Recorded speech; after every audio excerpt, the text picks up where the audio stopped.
બે દેવી ભાગવત ગઈકાલે આપણે 7મો અધ્યાય પૂર્ણ કર્યો. આજે અધ્યાય 8 ગુણોના સ્વરૂપ. બ્રહ્મા બોલ્યા, હે તાત, તમે મને જે પૂછી હતી તે આ સૃષ્ટિ મેં તમને કહી. હવે ગુણોના રૂપની સ્થિતિ તમે એકાગ્રચિત્તે સાંભળો. સત્વગુણથી બધે સુખ થાય છે અને સુખથી પ્રીતિ ઉપજે છે. માટે સત્વગુણને પ્રીતિરૂપ જાણવું. સરળતા, સત્ય, પવિત્રતા, શ્રદ્ધા, ક્ષમા, ધૈર્ય, દયા, લજ્જા, શાંતિ તથા સંતોષ આ સત્વગુણના કાર્ય લક્ષણો ઉપરથી સત્વગુણનો ચોક્કસ નિશ્ચય થાય છે. આ લક્ષણોથી જાણી શકાય છે કે મારામાં નિશ્ચળ સત્વગુણ ઉપજ્યો છે. વળી સત્વગુણ ધોળા રંગનો, ધર્મમાં સદા પ્રીતિ કરનાર, ઉત્તમ શ્રદ્ધા ઉપજાવનાર, દુષ્ટ શ્રદ્ધાને અટકાવનાર છે. તત્વદ્રષ્ટા મુનિઓએ સાત્વિકી, રાજસી ને તામસી 3 પ્રકારની શ્રદ્ધા કહી છે. રજોગુણને લાલ રંગનો, અપ્રીતિ કરનાર તથા અદ્ભુત કહ્યો છે. રજોગુણ દુઃખરૂપ છે. દુઃખનો યોગ થવાથી કાયમ અપ્રીતિથી થાય છે. પુષ્કળ દ્વેષ, દોહ, અદેખાઈ, અક્કડપણું, ઉત્કંઠા, નિદ્રા રજોગુણી, શ્રદ્ધા, માન, અચિતેન્દ્રિયપણું ને ગર્વ આ રજોગુણથી ઉપજે છે. માટે આ ઉપરથી ચતુર પુરુષોએ રજોગુણનો નિશ્ચય કરી લેવો. તમોગુણને કાળા રંગનો કહ્યો. તે મોહ ઉપજાવનાર, ખેદ કરનાર છે.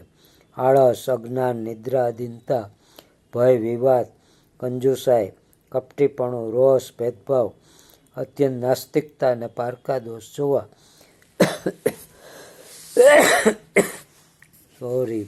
આ લક્ષણો ઉપરથી વિદ્વાનોએ તામસી શ્રદ્ધાથી યુક્ત, બીજાઓને સંતાપ ઉપજાવનાર તમોગુણનો બરાબર નિશ્ચય કરવો.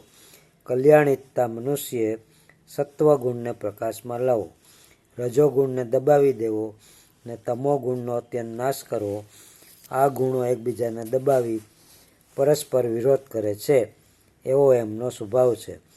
માટે સત્વગુણને પ્રથમ સ્થિર કરી તે દ્વારા બીજા બેને દબાવી દેવા. છતાં એકબીજાના આશ્રયવાળા છે, તેથી એકના આશ્રય વિના રહી શકતા નથી. કેવળ સત્વગુણ, રજોગુણ કે તમોગુણ કોઈ પણ સ્થળે રહી શકતા નથી, પણ એકબીજા સાથે મળી સદા રહે છે. માટે બધાને એકબીજાના આશ્રયવાળા કહ્યા છે. હે નારદ, તેઓ પરસ્પર જોડાયેલા જ રહે છે. એ સંબંધે હું વિસ્તારથી કહું છું, સાંભળો. જે જાણી જીવ સંસાર બંધનમાંથી છૂટી જાય. મેં આવું જે આ વચન કહ્યું જે જાણી તેમાં સંદેહ કરશો નહીં. એમાં બુદ્ધિમાન સાંભળવાથી તથા જોવાથી જો તરત ફળ થાય તો જે જાણ્યું હોય તે જાણેલું અને અનુભવેલું ગણાય.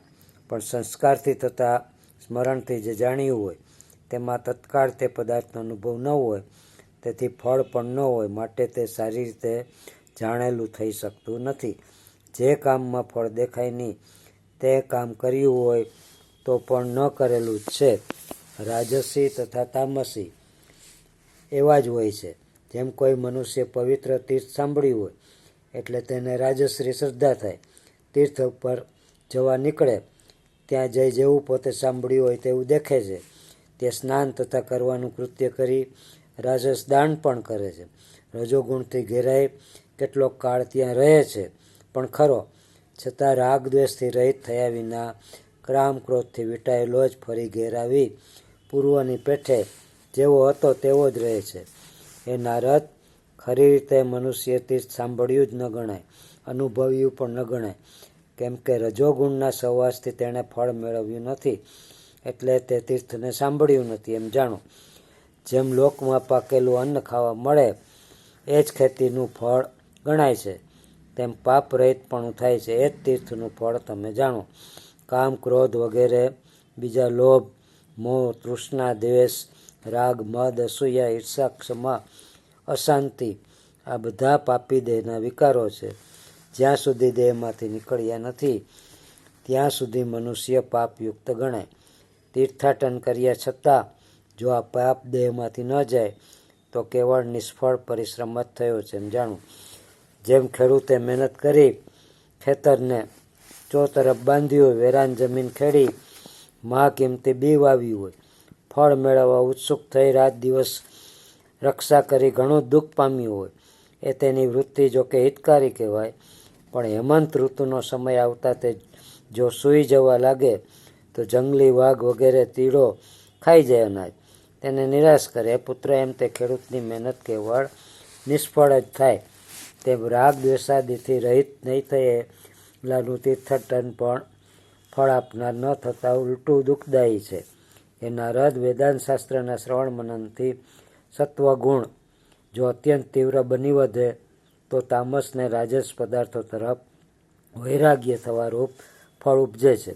એ વધેલો સત્વગુણ બળાત્કારે રજોગુણ તથા તમોગુણથી દાબી દે છે. પણ લોભના સંબંધથી ચાલુ રહેલો જો અત્યંત વધી જાય તો તમોગુણ તથા સત્વગુણ બંનેને દાબી દે.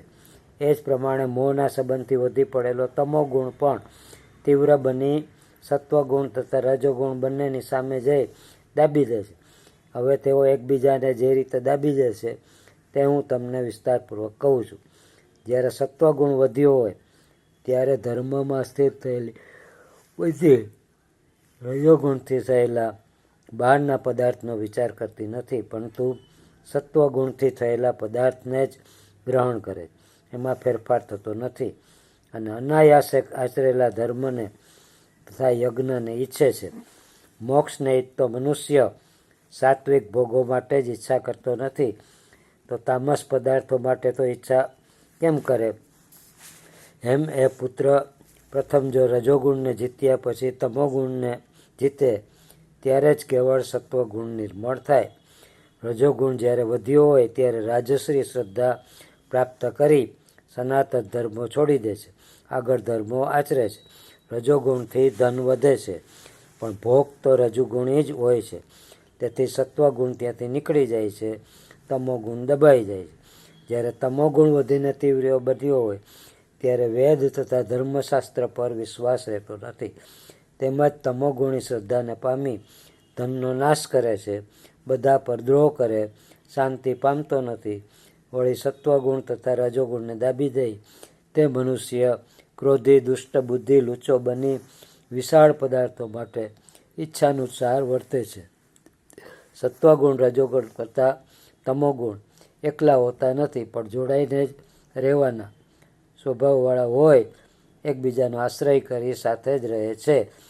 હે પુરુષ શ્રેષ્ઠ, રજોગુણ વિના સત્વગુણ વિના રજોગુણ ક્યાંય હોતો નથી ને તમોગુણ વિના સત્વગુણ તથા રજોગુણ પણ હોતા નથી. તેમજ તે સત્વગુણ તથા રજોગુણ એ બંને વિના કેવળ તમોગુણ પણ કદી હોતો નથી. એટલે બધા ગુણો જુદા જુદા કાર્યોમાં એકબીજા સાથે જોડાઈને જ રહેવાના ધર્મવાળા છે. એકબીજાનો આશ્રય કરી રહેતા એ બધા ગુણો છૂટા પડીને રહેતા જ નથી. ઉત્પન્ન કરનારાઓએ પ્રસવધર્મી છે. કોઈ સમયે સત્વગુણ રજોગુણ તમોગુણને ઉત્પન્ન કરે, કોઈ વેળા રજોગુણ સત્વગુણ તમોગુણને ઉત્પન્ન કરે અને કોઈ વખતે તમોગુણ રજોગુણને સત્વગુણને ઉત્પન્ન. આમ માટીનો પિંડ જેમ ઘડાને ઉત્પન્ન કરે તેમ એ ગુણો એકબીજાને ઉત્પન્ન કરે. જેમ દેવદત્ત, વિષ્ણુમિત્ર, યજ્ઞદત્ત એકબીજા સાથે રહી કાર્ય કરે તેમ બુદ્ધિમાં રહેતા ગુણો પરસ્પર મળી વિષયોને જગાડે. જેમ સ્ત્રી તથા પુરુષ પરસ્પર જોડકા રૂપે હોય તેમ ગુણો પરસ્પર જોડકા રૂપે હોય છે. જેમ કે રજોગુણના જોડકામાં સત્વગુણના જોડકામાં રજોગુણ હોય, બંને સત્વગુણ ને રજોગુણ તમોગુણના જોડકા. એમાં સર્વોત્તમ ગુણોનું સ્વરૂપ મને મારા પિતાએ કહ્યું હતું. તે સાંભળ્યા પછી મેં પણ પિતામહ બ્રહ્માને પૂછ્યું હતું. ઇતિ શ્રી દેવ ભાગવત પુરાણ તૃતીય સ્કંદ વિશે અધ્યાય 8મો સમાપ્ત. સર્વમંગલ માંગલ્યે શિવે સર્વસાધિકે શરણ્યે ત્રંબકે ગૌરી નારાયણી નમસ્તુતે. મંગલા મંગલ કરે. મારી સબસ્ક્રાઈબ કરો ચેનલ.